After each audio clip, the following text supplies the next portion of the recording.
The last place you'd probably ever suspect you'd find a biblical scholar is at a UFO conference. I've been to a bunch of them. I've spoken at a few. The reason I'm there is because that subject matter is hugely popular. Just think of something like Ancient Aliens, millions and millions and millions of viewers. This is a big deal. And it's a big deal for me as a biblical scholar because when you get into this subject matter, it's inherently about questions like, what really is humanity? Who put us here? What about God? Is there a God? Maybe the God we think of is actually an alien superior being. Now for me, this takes us right into the unseen world, the realm of angels and demons and gods and God himself, biblical stuff.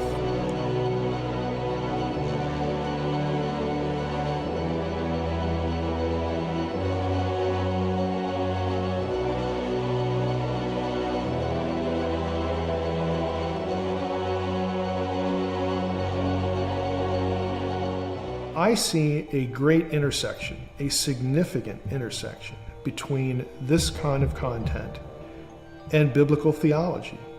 People want to know what the truth is. They want to know how to think about who they are, why they're here, and does this book we call the Bible have any validity at all? I'm often asked, well, are there UFOs? And when people typically ask that question, what they sort of mean up front is, do you believe that there are extraterrestrials flying craft around the sky? It's a sort of a simplistic way to approach things, though. Yes, there are lots and lots of UFO sightings that are legitimate. What does that mean, though? It means somebody's looking up in the sky and they see something that they can't identify. That's all it means. Now, even if they're a trained observer, like a pilot or a military person, someone who's used to seeing, aircraft, even they will see things that they cannot identify. They don't really know what that is. There are thousands of such reports every year in the United States. This is not an isolated sort of thing. So if that's what we're talking about, yeah, there are UFOs. The question is, again, how do we process what we've seen? There are experimental aircraft that very few people, even among trained pilots, would know what that thing is. Again, we have a long history of this in the United States. All that said, though, there are some that just defy categorization. There's something about the object, either in terms of the way it changes shape, or you have instances where one will explode, for lack of a better term, come apart and then reassemble. Things like this that just don't seem to fit any of the other templates. So there are anomalies. When you start talking in those terms about something you visually see, you are inherently sort of drawn into the spiritual world. And that's at the point where a lot of people, again, are really especially interested in the topic, because when they start treading into that turf, it gets them into religion, it gets them into theology, it gets them into the Bible and other sacred books as well. A lot of biblical scholars have hobbies. Some tinker on cars, some are into cooking. What I do is UFO stuff. There are a lot of people who are interested in this subject, or they've had some experience, or they know someone that they trust who's had some sort of experience. And oftentimes, in the Christian context, they get written off pretty quickly. The pastor, maybe you need counseling, maybe you need therapy, maybe we need to cast a demon out of you, or something like that. Now, I have found in my exposure to both Christians and non-Christians in this little world that they are primed to have really significant, life-changing theological discussions. I've met pastors, in fact, at UFO conferences who are really making an effort to try to process this and keep their faith. I know one church in particular in Puerto Rico where almost the entire congregation claims to have been abducted by aliens. Now that is really off the beaten path. But they're Christians, and they're serious, and they don't want to dump their faith, but they want some answers. And I get in trouble for saying this, but I'll say it here as well. I have had better theological discussions at UFO conferences than I have had in church. If this is true, how do we think about the Bible? How do we think about the content of our faith?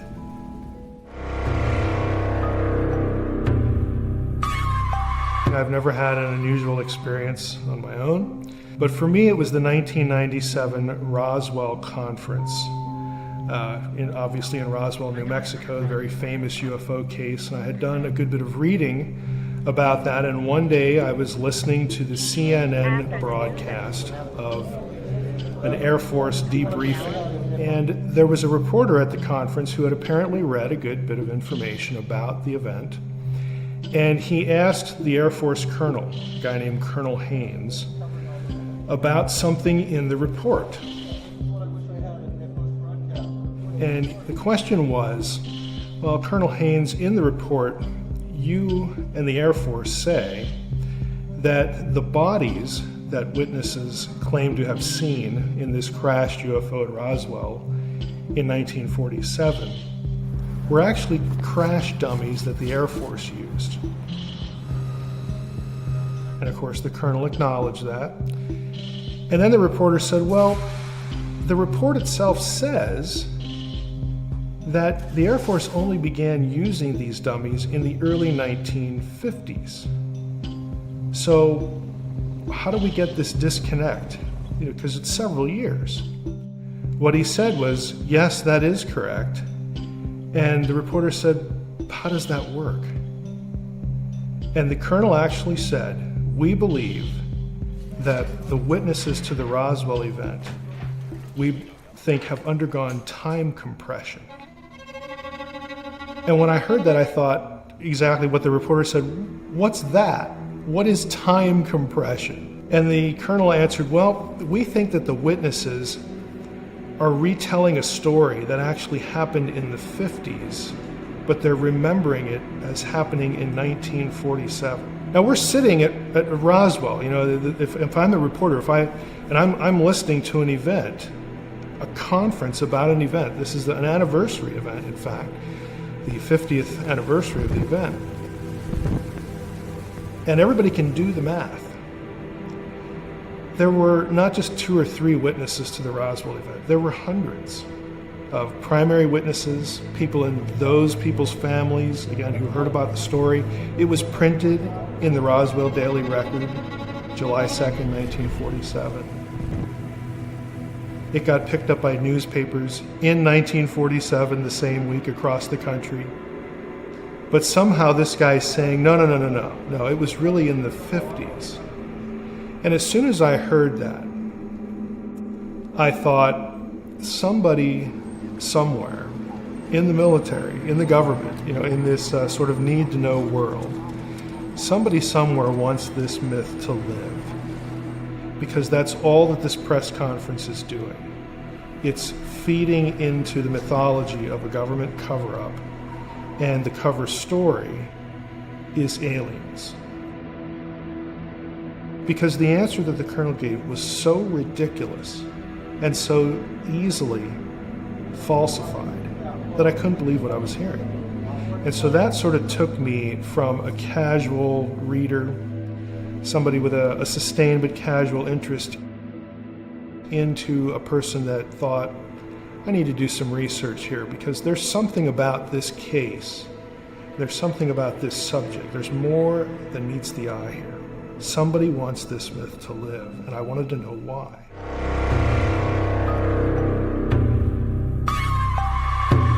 So when it comes to Roswell, you have some genuine documents that reference the event and the thing that was found. And what you find is that it was not an extraterrestrial object, but it wasn't what the Air Force says it was either. So that's interesting on a number of levels. On the one hand, it affirms the event because, hey, we're at the CNN press conference in 1997 and we can all do math. All right, it goes back to the 40s, not the early 50s. You also have documents that most everyone within the UFO community think are fraudulent. or are partly fraudulent. Those are called the majestic documents. Now, there are a handful of UFO researchers that take them seriously. Most of them don't because of the way they came out.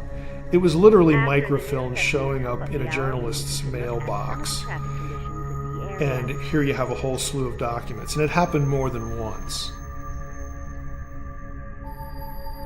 So the majestic documents really, again, are kind of shady, but what's interesting about them is they actually mix and blend exotic technology that we know about from World War II and the early Cold War era that was well in advance of what we were using in World War II and what was rumored to sort of be possessed or at least have people working on in Nazi Germany at the time. There was a process that was being worked on in Nazi Germany toward the end of the war to produce weapons-grade nuclear material without a reactor.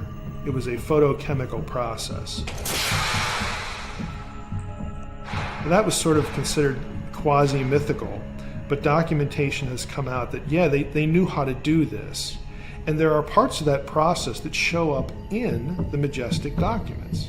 Now, I look at that and say, well, that's not a coincidence. They probably found some craft, some experimental thing that was using nuclear power or that was part of this process. And that's what crashed, and they didn't want anybody to know about it. So the convenient cover story is flying saucers, because we've had, in the early 40s leading up to 1947, you had reports of flying saucers and flying craft, and it became sort of a good misdirection. You could say, well, we don't know what it is, or it's just a weather balloon.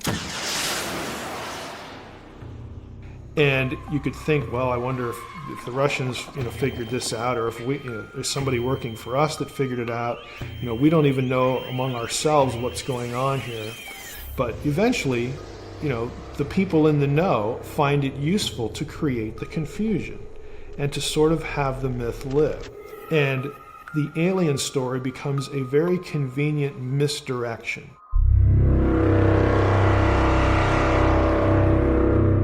My view, and this is the view that I take in the facade, is that Roswell was an Operation Paperclip screw-up. This was a program begun by our government during World War II. We knew we were going to win the war. The question became, what do we do with some of the people who are sort of at the forefront of technologies we're interested in, like the V-2 rocket? President Truman at the time did not want anyone from Nazi Germany or Japan who was involved in war crimes brought into our country, even if it was for an ostensibly good purpose. Let's tap their brains and get their technological knowledge. There were people, though, who disagreed with him. And so what they did, along the chain of vetting people, was if they got a really interesting candidate that they knew would be rejected because of a connection to like the death camps or something like that, they would put a paper clip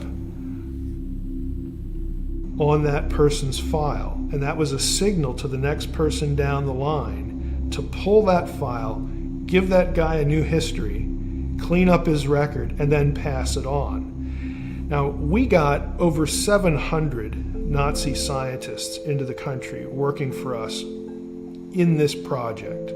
Some of the most famous, Wernher von Braun, who became number 2 at NASA, really responsible for a lot of our rocketry, a lot of our space program, and he also became Walt Disney's spokesperson for the Disney's World of Tomorrow. I remember seeing von Braun on TV. He was a Nazi. But again, nobody really knew the exact details of his history because they'd been deflected, erased, or manipulated. What I think happened is we got a number of these people over, especially the ones who sort of knew about exotic craft, flight, modifications, how to build different craft. We know the Nazis were working on wingless aircraft, delta shapes, which, if you go back to the early reports of quote-unquote flying saucers, the reports don't actually say that the craft looked like saucers. It says they were triangular delta craft that moved like saucers skipping across, water, that like a stone or a saucer. The flying saucer term actually comes from a case in the Northwest, where I'm at right now. Kenneth Arnold is the big case. He was flying a small plane, and while he was in the air, he saw a number of craft flying in formation. And he said that they moved like plates skipping across a flat surface or water. And he used the term saucer to describe, again, this sort of skipping motion. And out of that came the whole term flying saucer. But when he was asked to draw what he saw, he drew delta wing craft. He didn't draw a perfect circle like we typically think of with flying saucers. Now we can look in hindsight, and we know, again, some of the things that they were working on. We know the processes that they were using to do this. And these things show up in the Majestic documents. And some also very human technologies. The craft at Roswell, for instance. You'll read about, again, exotic things. Oh, we don't know how this works or what it is. And then they'll have things like gears. Okay? Why would you need a gear in a craft, of this nature, if it was truly something that could travel through space? There are incongruities there. You have Roswell. This is the place where we stored our nuclear bombs. This was an important base. What would the public reaction have been in 1947, right after the war, to find out that at this base we had personnel who had been working on things from Nazi Germany? I mean, that would have just caused an uproar, even if they weren't located specifically there, to learn that we had them in our scientific apparatus, that they had not been prosecuted, that their records had been sanitized, and here they are on our payroll, on the taxpayer payroll. That would have just caused an uproar. It's a very good cover story to take what happened at Roswell and call it extraterrestrial or say it's a mystery, because it helps you cover up and misdirect attention from what you're really doing. Another reason I think that Roswell had to be covered up or attention diverted from what it really was are the bodies that get reported in the Roswell incident. I don't think at all that they were extraterrestrial bodies. What I think they were either young children or perhaps children that had certain diseases like progeria, where they're bald, their heads get big, that sort of thing. There's documentation that these sorts of children, and also young adults who fit a certain height and weight profile, were taken out of prisons. They were death row inmates, and we experimented on them. Now that's shocking, but where it comes from is Operation Paperclip again. The Japanese side of Paperclip, they had two programs that are important to this discussion. One was Operation Fugo, which was high-altitude balloons. And the other one was the work done at Unit 731, which was bioweapons. These two things were going to be married by the Japanese. They tested their high-altitude balloons during the war. They would put an explosive on one of these balloons, launch it, and then the wind currents would take it over to the west coast of the United States. So if they reached and exploded, they would know that it worked. These balloons actually worked. And the plan was to not hook explosives to the thing, but to hook biological weapons, to infect the water supply, spread, diseases that had no cure, just really nasty stuff. I mean, think of like anthrax, that sort of thing. You could deliver that with one of these balloons. Now, in this country, a few of them did reach here. The press was forbidden from talking about any of this by the military. And they actually obeyed. And the logic was, we don't want the Japanese to know that one of them ever got here. What we did was get people from Japan who were part of these programs into this country, and then we started experimenting with high-altitude balloons. What could be done? We used human beings for altitude tests. There's something in this country called Project Sunshine, where we were taking death row inmates and using them to be experimental subjects because we needed to know the effects of this or that on a human body. And so when one of them crashes, there's a screw up. Okay, Operation Paperclip, experiment goes wrong, in the desert there in Roswell. It's a very convenient thing to say, we have no idea what this is. Oh, it's just a balloon. Or, hey, maybe the Russians are doing it. Or maybe it's space aliens. Again, to make the myth sort of real. Real enough so that people talk about it and think that's what we're covering up instead of the thing we're really covering up. Again, it's a very useful thing in that respect.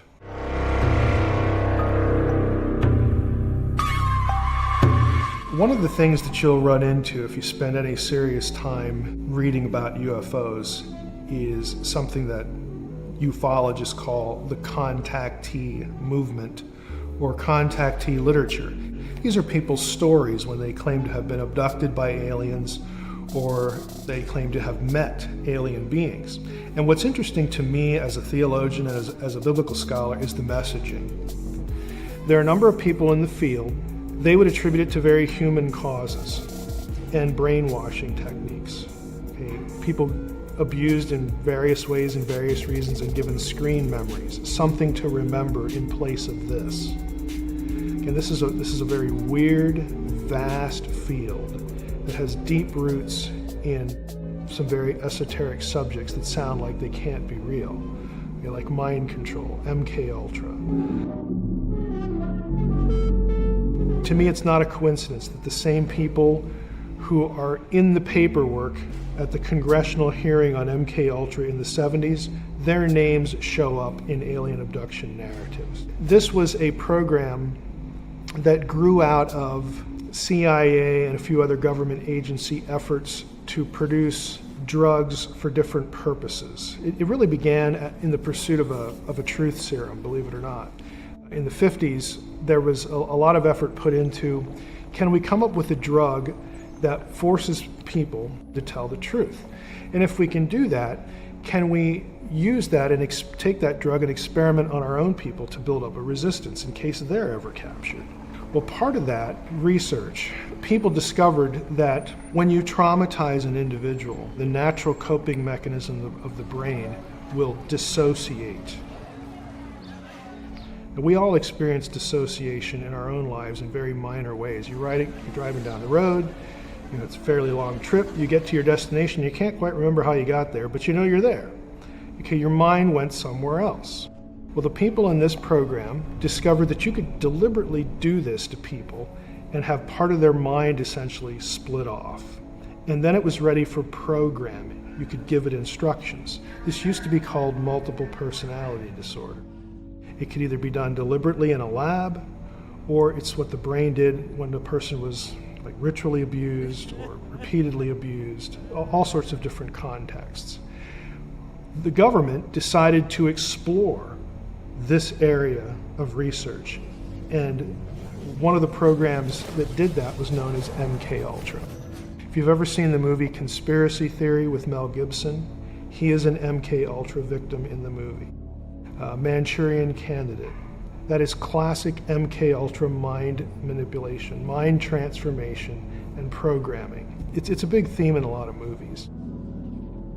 And it was discovered to be in existence and explored by Congress in the 70s. Most of the evidence for it was destroyed prior to the church hearings. That's what the hearings were called, but someone found 18 or 20 boxes that they had missed, and that's why we know about it. There are some very key names that show up in that literature, that set of hearings, and alien abduction research or events. And I don't think that's a coincidence. So when I look at the subject, I think it's wicked. I think it's evil. I think people are deliberately abused in half a dozen different contexts. And this is the outcome. John Mack at Harvard, he compared it to shamanistic experiences. And we might even think of something like the Stockholm Syndrome, when you begin to identify with your captors and you feel special. You're chosen. Even though this was awful, they did it for a good reason. And I'm now their messenger. And this is where you get messaging. You have a message now to give to humankind about the world's destiny, about what we need to do to evolve. I think it's deeply sinister. I think some of it could actually be overtly demonic. In other words, the mechanism that produces this set of memories can be different. I personally have two friends who focus on abduction research. They've documented over 100 cases where they will either lead someone to Christ or train a person to make it a spiritual confrontation when whatever is happening to them happens, and they have been delivered from repeated abduction experiences. In other words, they stop. If that's successful, to me that says there's some inherent spiritual element to this particular thing within this big umbrella world we call UFO stuff. But since it's inherently spiritual and it's evil and it's wicked, a lot of UFO researchers are the enemies of the whole subject. They think it's contrived, or they think it's abusive. They don't think it has anything to do with aliens at all. I think ultimately, if this is the content of the messaging, it's so directed, again, in anti-Christian or subversion of Christian theology, that it's very easy for me to think of it in terms of a deception by, again, a superior intelligence, but not one that comes from another planet. We're talking about a sinister intelligence from the spiritual world, the kind of unseen realm that the Bible talks about. And we would use the word demons, demonic, for that sort of thing. It's actually much wider than that. Again, my specialty is the unseen realm, and that realm is a lot bigger than just angels and demons. But for the sake of talking about the messaging, it's really dark. It's no exaggeration to say that the messaging that people supposedly get from aliens is inherently anti-Christian. And what I mean by that is Jesus is nothing special. He's a human that we selected to communicate to other people, or he's one of us. And it really doesn't do that to other religions. And that might sound like a unsubstantiated claim, but I can say it because I have read the contactee literature. If you've ever seen the movie Close Encounters of the Third Kind, one of the characters in that movie, the French ufologist, is modeled after someone real, Jacques Vallée, who's a very famous figure in UFO studies. He's a computer science PhD. That was his real vocation. But Vallée, who is not a Christian, was one of the earliest people to say and to write for this audience that there is something spiritually sinister about this alien contact messaging. So it's not just me. There are non-believers, non-Christians who have noticed the same thing. There was actually a big conference in 1992 held at MIT, yes, that MIT, on alien abductions. And part of it was because there was a famous professor at Harvard, the psychology department, he was a psychiatrist himself, who was heavily into alien abduction research. His name was John Mack. He's no longer living. At that event, and it was held over a few days, there were a number of scholars who decided to tackle this subject. You can buy the papers, they were all published, and one of them was on what are the similarities between abduction narratives and satanic ritual abuse. Good topic. For people that are unfamiliar with that term, we are actually talking about ritual activity, worship, so to speak, in a Luciferian context that involves sexual abuse and other kinds of abuse. There are touch points between what people say that happened to them in these rituals or what the goal of an abduction experience was supposedly. There are lots of parallels, and we're not talking 3 or 4. I've actually counted them. There are over 20. The metal tables, the types of wounds that people suffer, they're probed in all sorts of awful places. Messaging about we're doing this so that you can birth a hybrid child.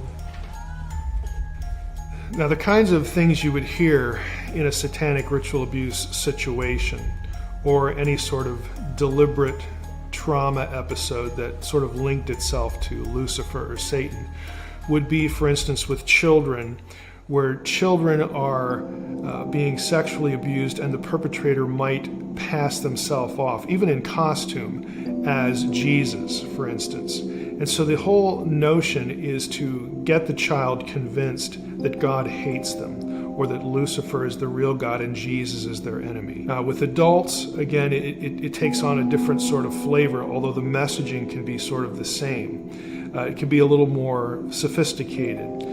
For instance, messaging that would be consistent with you're special, you're chosen.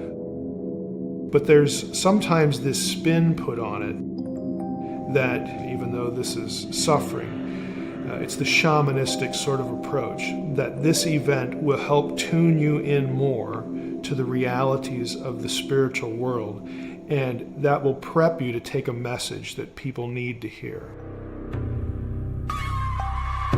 Now, in terms of alien abduction narrative, this is very common. You'll often have women, for instance, who are convinced that they are carrying, as a result of their abduction experience, a child that is essentially a hybrid that might either be termed the Antichrist, or there will be things or ways it's talked about that sort of would remind a Christian of how the Antichrist is described, or sort of beast imagery from the book of Revelation, that sort of thing. But it's cast in a positive spin. In other words, this child is sort of a divine, human interface or hybrid that is going to be here not to do bad things, but to help humanity realize what it could become.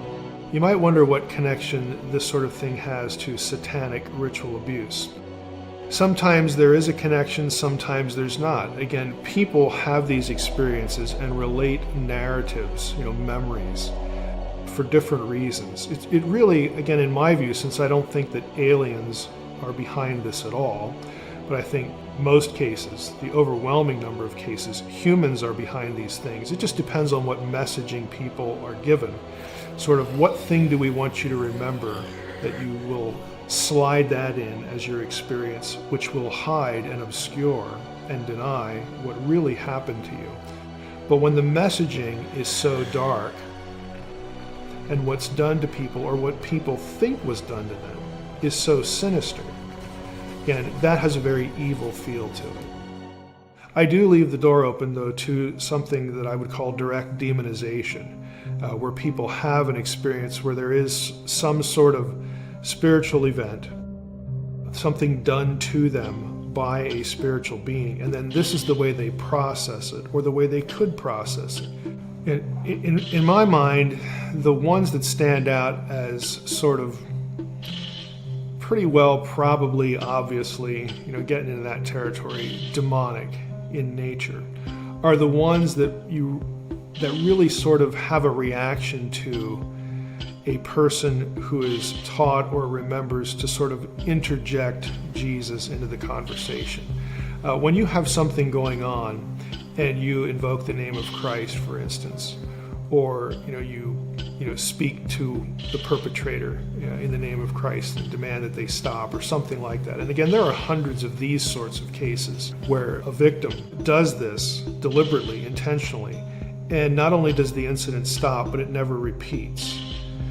That tells me that there's a demonic element, a pretty clear demonic element to what's going on. Abductions often run in families, abduction experiences. Again, these what we're calling alien abduction experiences. They either run in families or they repeat with particular people, quite frequently. It comes back again and again and again and again. And again, we're familiar with that too because of media, movies and television shows. So when you have that kind of situation and you address it with sort of a spiritual weapon, and then it's done, to me that suggests pretty strongly that we had a supernatural event going on here.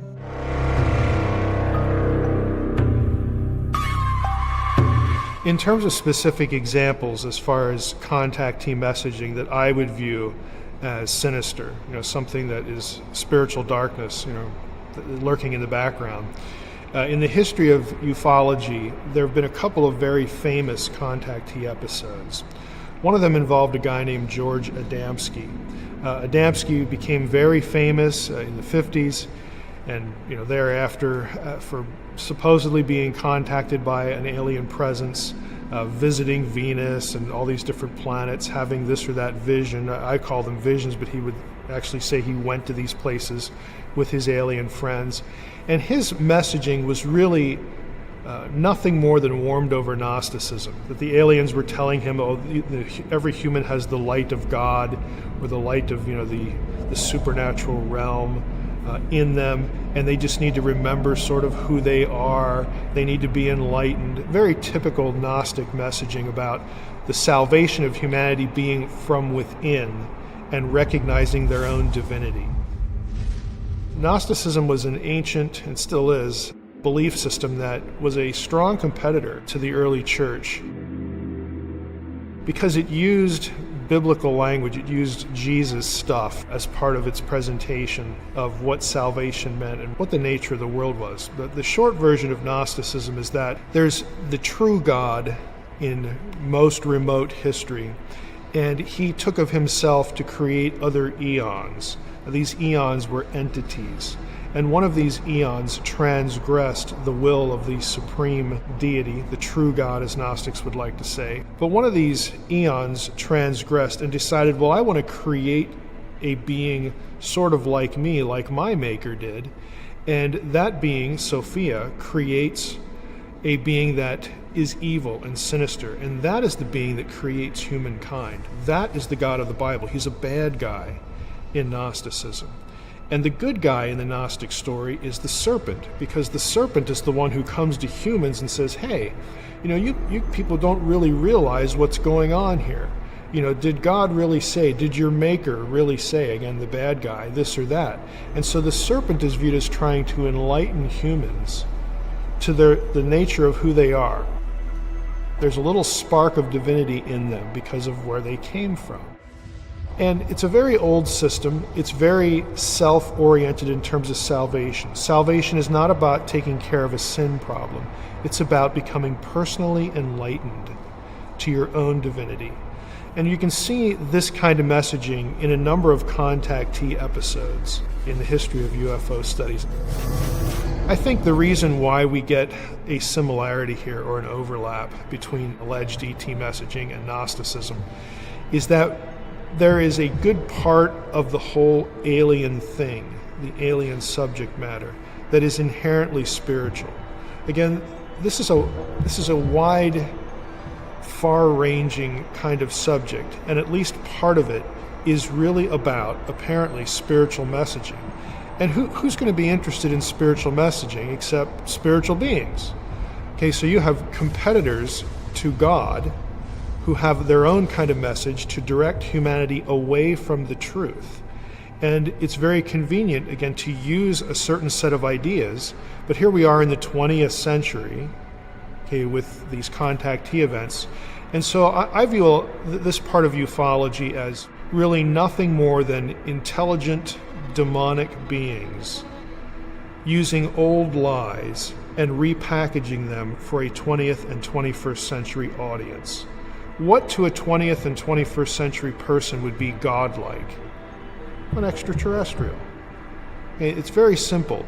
It's an intelligent being that isn't us. It's not part of the animal kingdom. It's so transcendent when compared to us that it becomes a very convenient vehicle. And if you really think about it, alien messaging, UFO stuff on that level is really sort of like converting heaven to space. You have heaven without the God of the Bible. You have a transcendent destiny for humanity without any accountability at all. The whole question of sin and salvation isn't even on the table, but yet you get to keep all the good parts. Oh, we have this great destiny. Oh, we're going to become godlike. Oh, the deity is interested in us and loves us and has a message for us and picks some of us to convey this message and make us special. You have all of that repackaged in this sort of technological society garb as aliens. The second sort of famous episode is that of Billy Meier. This actually happened in Switzerland, but it's gotten a lot of traffic in the wider UFO community and over here as well, because Meier was the guy whose pictures, again, alleged pictures of alien craft, wound up on the cover of National Enquirer and other things like that. And they looked really spectacular. It's kind of a case of, that looks too good to be true. Meier was supposedly contacted by a female alien, of who, of course, was good looking. And her name was Semjaza, S-E-M-J-A-S-E. That is strikingly close to the Shemyaza with a Y, or the Shemchaza of First Enoch, who is a demon. Okay, in fact, one of the lead figures in the Genesis 6, the Watchers episode. And so, again, if you have the biblical background, you look at the story of this and you think, that really can't be a coincidence.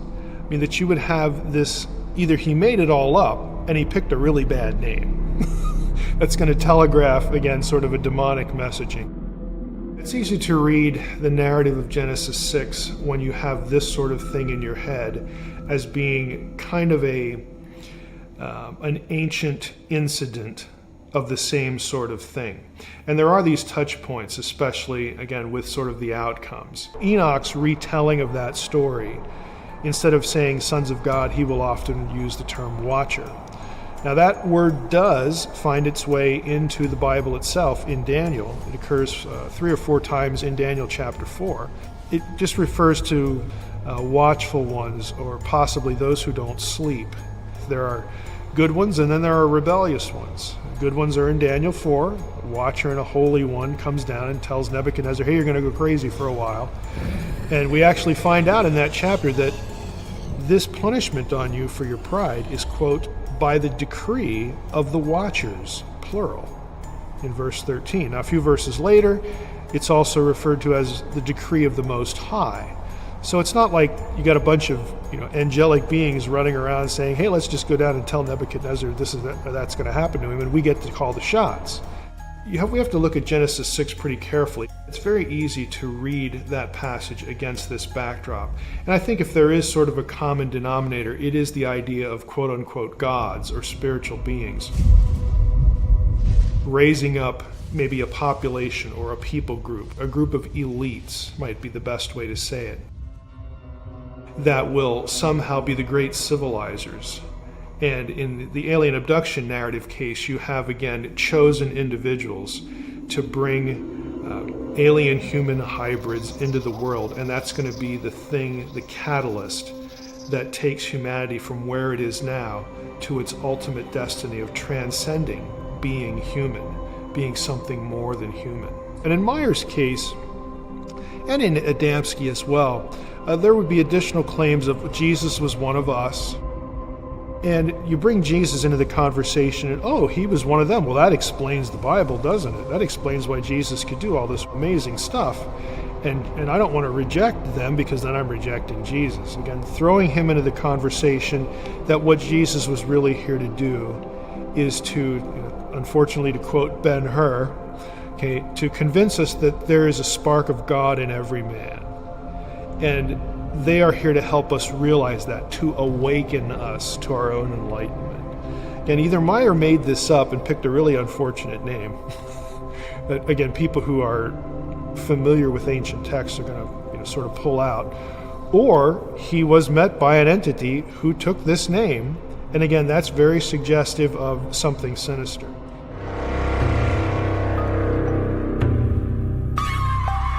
So what about stories that we hear about ancient aliens? Did ancient aliens really put us here? Are they really our creators? Did they give us the technology that we have either now or in antiquity? Are they really the masters of civilization? Does the Bible or any other ancient text really describe extraterrestrials? Does it really describe beings that lived on and came from other planets using technology to get here? Or is there something else going on? I think, as bizarre as it sounds, Ancient Aliens as a show, and shows like it, it's not the only one, have a huge, vast reach into the pop culture. Millions and millions and millions of people have seen not only just one episode, but actually follow the series. And it's really truth by anomaly. And the Bible gets drawn into that because it's an ancient book. It's not the only one. But if I can step in there and say, look, the people who are telling you these things or giving you these ideas, giving you these theories about human origins, they're lying to you. Zecharia Sitchin, who's no longer living, he's deceased a few years ago, claimed to be an ancient languages expert. He was presented by his publisher and his publicist as a scholar of ancient languages. I don't believe that Zecharia Sitchin could read or translate any ancient language. It was disappointing at first because I thought he might be a kindred spirit. He was not. He's basically making up an alien narrative out of ancient Near Eastern texts, like Enuma Elish or the Gilgamesh epic. And his claim to fame, his original book is called The 12th Planet, where he describes his belief, based upon his alleged translation work, that the Sumerian tablets describe a civilization of extraterrestrials known as the Anunnaki, who came to Earth from a planet called Nibiru and created human beings and or genetically modify an existing ape-like creature to create humans out of that thing. This is his narrative, and he has convinced millions of people this is the true history of life on this planet. Now, the reason that's demonstrably wrong is you can actually go look up online the term Anunnaki in all of the Mesopotamian texts that Sitchin cites. You will find that there isn't a single tablet that has the Anunnaki on Nibiru. You will find that Nibiru is actually described as Jupiter or Mercury or just a star, but no planet, again, out in the outer reaches of the solar system where Sitchin puts it. You'll never find the Anunnaki riding in a craft anywhere. You won't find all of the core ideas, or any of the core ideas, that Sitchin has for his mythology. So it's not very difficult to show that he's wrong. I've gone on a number of radio shows and basically just put it this way. How easy would it be to show that Mike is wrong? All you need to do is produce one line of one tablet that has one of these specific claims that Sitchin makes in that source, and Mike would have to go away. Mike is still here. And I'm very, again, you might say confronted, but I'm serious about it. I don't like when people are lied to. Not just about what's the content of the Bible, but I don't like when they're deceived by the content, some narrative that comes from any other ancient text. Another passage would be Genesis 6, 1 through 4. This is the sons of God, the daughters of men, who produce Nephilim and the giants. Sitchin is quite known for this. He merges together the sons of God with the Nephilim. He treats them as though they're the same character. But Genesis 6 describes spiritual beings assuming flesh. The most traditional reading is cohabiting with human women and producing as offspring Nephilim. I believe, and I'm certainly not the only scholar who would believe this, that the term means giant, because there are other passages that connect to Genesis 6. But the ancient alien theorist loves this passage for some reason because, sons of God sounds like an extraterrestrial to them. And they never ask the question about, are angels in the Bible really kind of described as beings that need to perpetuate their species, that need to eat, need to drink, again, have to expel and, hate their jobs or whatever? I mean, is this the way they're really described as something being normative for them? And the answer, of course, is no. But they never really get to that question. And then once you have aliens in Genesis 6, 1 through 4, it's the aliens who create the Nephilim. And some ancient alien theorists will call them giants. Others will say, no, these are the men of renown, and that phrase is used in Genesis 6, 4, the great civilizers of antiquity, the really smart people that civilized the world, or that are responsible for building massive projects like the pyramids or Baalbek. And so this is why on a show like Ancient Aliens, you get a narrative that says, oh, look at this big object. We couldn't figure out how to build that, therefore it must be aliens. This is where it comes from. It comes from this passage, seizing on an extraterrestrial parentage for certain individuals who are called men of renown. Now, I don't, as a biblical scholar, buy into any of that, but it's a very familiar trajectory for anyone who reads a book by Zecharia Sitchin.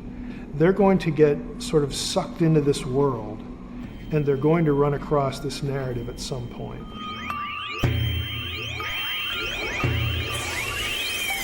I was invited to speak at the Bay Area UFO Conference, and I was invited to speak about ancient astronauts. I'm an ancient studies scholar, I'm a biblical scholar. This is great. He was on Coast to Coast, and that was a wonderful interview. Let's have this guy come out and do this. I wasn't vetted at all. In other words, they thought they were getting a believer. I am not, again, an ancient alien believer. So I went to the conference, and I basically did a lecture on Zecharia Sitchin. And I went to this conference and basically tore his work apart. There's really no other way to say it. And I tried to be nice about it, but I wanted to be firm about it as well, just dissecting where his errors were. I was asked to leave the conference. I didn't get paid. That was okay, though. I've never been invited back, nor did I expect to ever be invited back. But the great thing about the event was my second session, which happened before the one that got me in trouble, was a lecture on could Christianity accommodate a genuine extraterrestrial reality? When you take that topic, you have to get into things like, well, would Jesus have to die on other planets? How would aliens be atoned for? And so it was well worth the visit, and it was worth getting tossed out of the place to do it.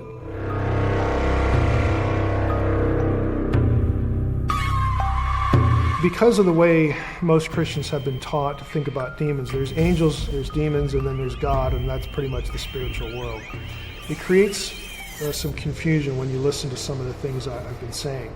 You actually have a number of different groups of rebels. In the beginning, you had intelligent beings that he has created that live in the spiritual world, and then there's human beings, okay? Intelligent beings that live in the terrestrial world. That's fine until, we actually get, some interaction. In Genesis 3, we have an initial rebellion. Okay, so we have the Satan figure. Okay, that's one rebel. Genesis 6, we have another group. That group, again, by all either Mesopotamian or biblical or Jewish tradition, the guilty parties there wind up being sent into the abyss until the time of the end. It's an eschatological judgment. So that's a second group. A third group we get from the Babel incident, Deuteronomy 32, 8, and 9, when God divides up the nations and assigns them to other sons of God, and then they become corrupt. God abandons the nations at Babel, and he says, Israel's going to be my portion now. Jacob is going to be my inheritance. And so he calls Abraham, and he makes for himself a new nation, Israel. This is why in the rest of the Old Testament, it's Yahweh against the gods of the nations and Israel against those nations. The sons of God that are assigned to the other nations, this is the Old Testament explanation for why those nations got their own pantheons.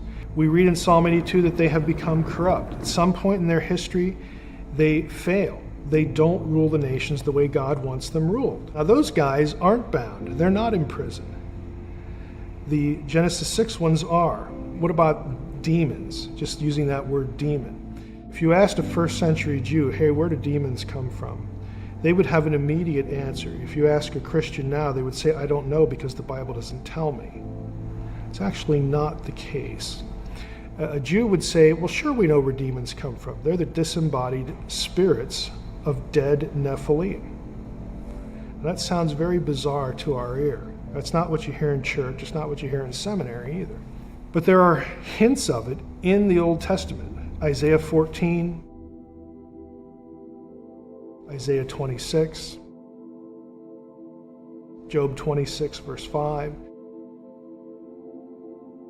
These are three passages that have Rephaim in the realm of the dead, what we think of as hell. Now, that tells you, again, where a Jew would have gotten this idea. So since they were part supernatural being and part earthly being, when you killed one, and this was an act of rebellion, again, their creation in the first place, their soul, as it were, which is not a human soul, again, in biblical thinking, it goes to hell. This is where they're punished. They incur the punishment that their fathers incurred, that gets sent to the pit. In Peter and Jude, 2 Peter 2 and Jude, it specifically says that the angels that sinned are in chains of gloomy darkness. They're imprisoned in the abyss. There is no other sin in the Old Testament, angels plural, that you can point to answer the question, what are Peter and Jude talking about? There is no other possibility other than Genesis 6. A lot of people think, well, there was this great cataclysmic rebellion before creation, and Satan used to control the earth, and then he rebelled, and then he became bad, and then he went to the Garden of Eden and all. This whole idea about a satanic rebellion before Adam and Eve, you will never find that in any verse in the Bible. But that's part of Christian tradition that's been passed down. I personally think it comes from Milton's Paradise Lost, a great Puritan book. But you will not find it in a single passage in the Bible. The closest you get is Revelation 12, Michael, a third of the angels, okay? But if you read Revelation 12, that story is in conjunction with the first coming of the Messiah, not the Garden of Eden, not something before Eden. So there's no other thing you can look at in the Bible to explain what Peter and Jude are talking about as far as angels that sin winding up in hell. And this is really part of our fallen angel tradition in Christianity, but it has some of these extraneous elements kind of thrown into it. In hell passages, if you want to use that term, in the Old Testament, Isaiah 14, Isaiah 26, Ezekiel 32, Job 26, you have Rephaim, which is a term used for the giants that descend from the Nephilim, in hell. When you killed one, their spirits were then natural inhabitants of hell. But they're never said to be bound. In fact, Jewish texts, and again, you get hints of this in the Bible too, can have them coming out and harassing people, perhaps seeking to possess bodies, demonic possession. I've just described 4 different rebellions or 4 different groups, 4 different bad guys. Satan, the ones in Genesis 6, then the departed spirits of their progeny, okay, who are the demons, and then you've got the principalities and powers. They're actually different guys, okay, different bad guys. But the way we're taught about demonology in church, traditional Christianity, is all those things get mashed into demons. As far as what I think about Genesis 6, 1 through 4, spiritual beings are not beings from other planets. There's nothing in the Bible that orients them to other planets. And here's the surprise, there's nothing in any other ancient text that orients them to other planets. You will never find in an ancient text one of the gods coming from a planet to Earth, which sounds really shocking, especially in light of the success of Ancient Aliens. You'd think some text would say that. They don't. Now, there are lots of texts that have the gods flying around in chariots or some other structural thing, but you never have an instance where they come from another planet, which is exactly what you'd expect. If ancient people who wrote the Bible and who wrote other texts, if this is really what they're thinking, surely one of them would say it, but they don't.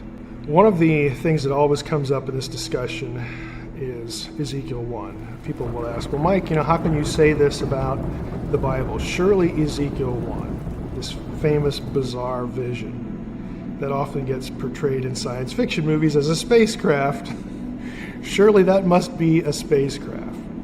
Well, I think the simplest thing I could say to this is we actually have the Polaroids of the day for what Ezekiel saw. We don't have to guess. We actually have pictures of what Ezekiel saw. And that sort of takes people back, like, oh, they didn't have cameras back then. No, they didn't, but they did sculpture. Okay? They did things like this, and every element of the description, the wheels within wheels, under a platform, were cherubim, 4 faces facing in different directions. On top of them you have a round, flat throne, dais, with the throne on top for the deity or the king. Every element of that description is found and known from Babylonian iconography or Phoenician iconography, and in some cases Canaanite iconography. Now the Babylonian stuff is important. Why? Because Ezekiel's in Babylon. And what he's actually doing is not describing a spacecraft. He's describing an enthroned deity. But who does he have on the throne? He has the God of Israel on a throne that people both from Israel and Babylonians, would understand that it's the Israelites' God that is in control of time and space, the universe, the heavens, the flow of history, all this. And you say, why do you put it in those terms? It's because of the cherubim. It's not an accident that the 4 faces of the cherubim are the 4 iconographic images of the cardinal points of the zodiac in Babylon. What is being described here is who is the deity? The question is asked, who is the deity that controls the flow of time? Who's on the heavenly throne in charge of what is happening? It's not Marduk of Babylon. It's the God of Israel. And so Ezekiel's message to the captives there sitting by the river Kivar is, yeah, you're in a bad place. Yes, Nebuchadnezzar just conquered you, and you might think that Marduk has conquered our God, but he hasn't. God is in charge. The God of Israel is in charge of you here, and he knows and dictates and directs how history is going to run from this point on. Genesis 6, 1 through 4 has a Mesopotamian context. It's the story of the Apkallu. And if you want to know what that story is, you can get Unseen Realm and read that. But basically, in a nutshell, here it is. There were gods before the flood who helped humans to produce civilization. And some higher up gods in Mesopotamia didn't like people. They decided to wipe them out with a flood. Well, the ones who liked humans and said, oh, well, we've invested a lot of time helping these people. This is a terrible thing. What do we do? Aha, we've got it. We will mate with a few of them, and then what we know, the children that are produced will be super intelligent like we are, and so our knowledge will survive the flood. We've got to make sure that a few of them survive, and our children, our direct progeny will be part of that, and humanity will be saved. So this is the Mesopotamian story. So the ones who do this are the heroes. They're the good guys. Now the higher up gods look at this and say, that is not what we had planned. And they send the gods who help into the abyss forever, however long that is. Now the biblical story inverts that and says, look, this is a transgression of heaven and earth. This never should have happened. This is not a good thing. This is evil, it's wicked, because humans will use this knowledge to become better sinners, to be more self-destructive. Biblical texts and other texts say this is why humans are so efficient at war. This is why they have a problem with lust. This is where they learn to be astrologers. All sorts of stuff that really turned out to be self-destructive in other biblical stories. The blame goes right here. And so what Genesis 6, 1 through 4 is it's a story about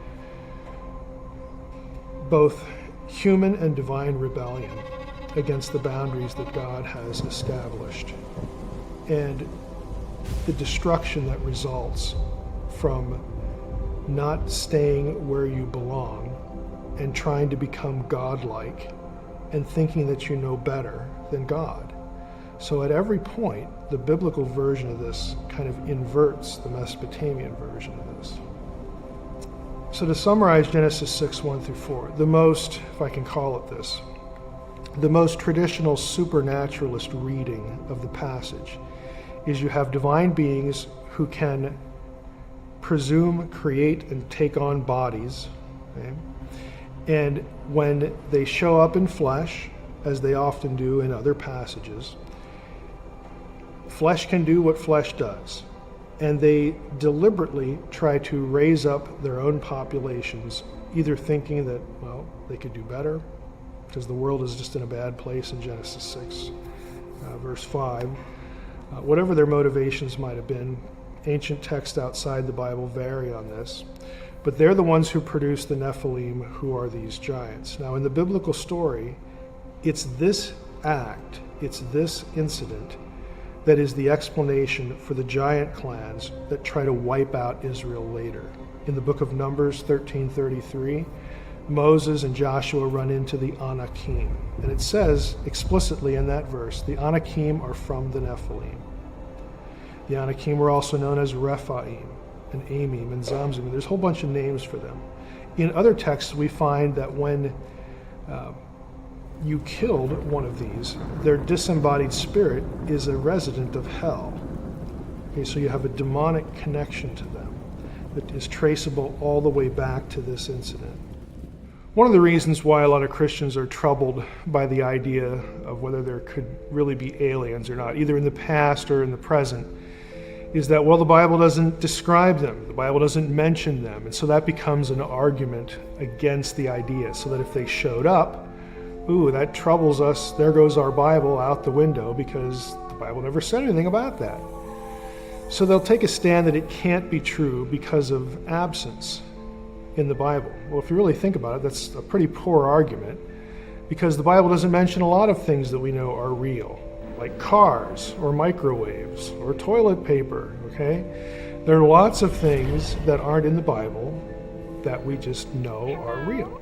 Another one is the image of God. If there are really aliens out there, then humanity is no longer unique. Now, when I put things that way, you can already tell that people are sort of predisposed to understanding human uniqueness and the image of God in a very particular way. They'll equate it with intelligence. To make the image of God any particular quality is a mistake, because not all human beings at all stages of their development, either pre-birth or in old age, have certain qualities that have historically been identified with the image in their fullness, or even equally. We'll notice in Genesis 1:26 that we have the wording there, let us create humankind in our image. Then the very next verse it switches to singular. So God created humankind in his image. Why do we have plurals mixed with singulars? Well, the reason is because God is speaking to people, beings, probably a better word, that are already there, individuals, intelligent beings. They're the sons of God from Job 38, that were there present at the foundation of the world. He announces his intention, let's create humankind. But when he actually does, only God is the creator. All the verbs are singular, all the pronouns are singular. Only God is the creator. So the plural language is important because he's referring to the members of the spiritual world, the heavenly host. He's bringing them into the conversation about imaging. Let us create humankind in or as our image. The plural's there because somehow God and us and them are connected in some way. And the way we're connected is we image him here, they image him in their world. We have the same creator, and we represent the same being, the same God, the same creator. But only God himself created either of us and the members of the spiritual world. And if you take that perspective, when you say, well, what if there is ET? So what? So what if we have intelligent alien life? That is not what imaging is. If there are extraterrestrials, they're not even in the equation.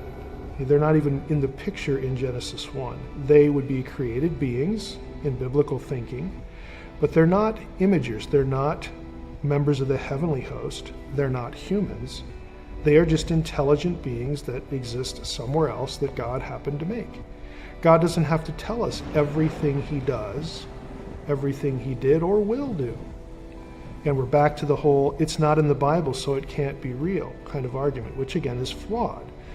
The Bible is not a record of everything that God has ever done or will do. But this is the kind of thinking that goes into it. But once you take, again, it's not in the Bible off the table, once you take, oh, they're intelligent, so that ruins the image idea off the table, then the whole idea of having intelligent aliens becomes a little less theologically threatening. My view, personally, again, if we take off the table the nuts and bolts kind of discussions about, hey, could there be aliens or not, the academic discourse. If we take that off the table and we talk about the spiritual messaging elements, I think what's going on is we have intelligent beings, intelligent, non-human, divine, spiritual beings, whatever you want to call them, trying to control the language of spirituality. A lot of this sort of messaging and discussion really results in, for many people, and again, I think this is the goal of intelligent evil in this regard, redefining things like God. What does that word even mean? Who are we? What does it mean to be human? How did we get here? Who put us here? And what is our destiny? How do we have a relationship with this God? Have we offended him? Is there such a thing as sin or not? But I think the intelligent evil wants to control and redefine the terminology. They want God redefined as a transcendent extraterrestrial. They want Jesus redefined as a messenger from the transcendent extraterrestrial, or an extraterrestrial himself. They want the need of humanity not equated with sin, a solution for sin, but to evolve to be a transcendent being like they are. Think about it. If you had the same vocabulary that we use in religious discourse, God, Jesus, salvation, humanity, destiny, transcendence, glorification, heaven, all these things, but they all had different meanings that attached themselves to this whole extraterrestrial question. Well, guess what? You get to keep your Bible. We don't change any of the words. However, what the words mean is something different. This is something akin to, conceptually at least, when the Nachash, the serpent, walks up to Eve and says, hey, did God really say? And then they have a conversation where Eve is misled or misdirected, led to process what God said in a different way. In our theological discussions of today, we almost let science fiction, and the E.T. thing is part of that, dictate the way we talk theology. Science fiction is like televangelism for the alien worldview. Again, we get to keep God, that inner urge to have something more transcendent than we are, that will give us a destiny that has the solution to our problems. We get to keep all that if what we're talking about are extraterrestrials. Isn't that wonderful? It's all real. It's all true. But in doing so, in keeping it and having the language redefined, having the meaning of these terms altered, even slightly, we are embracing a non-gospel. We are embracing a different Christ. And I think that's actually the goal. So at the end of the day, we have a really strange mixture of biblical theology, the supernatural world, the unseen world, mixed in with all this UFO stuff, sightings, alleged alien contact and abductions. What do we do with all this?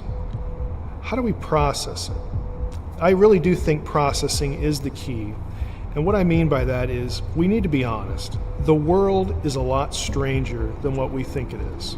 There are a lot of people who just go through life thinking everything is nailed down. We've been given every answer by science, or we will be given that answer by science. There are no anomalies. There's nothing really strange that transcends the physical world. We know that isn't true. There is a spiritual world. So what we need to do is be honest, The world is a strange place. There's a lot more going on than we might think. We need to just embrace that idea and then try to process what it is that people experience, what they see, in an honest way.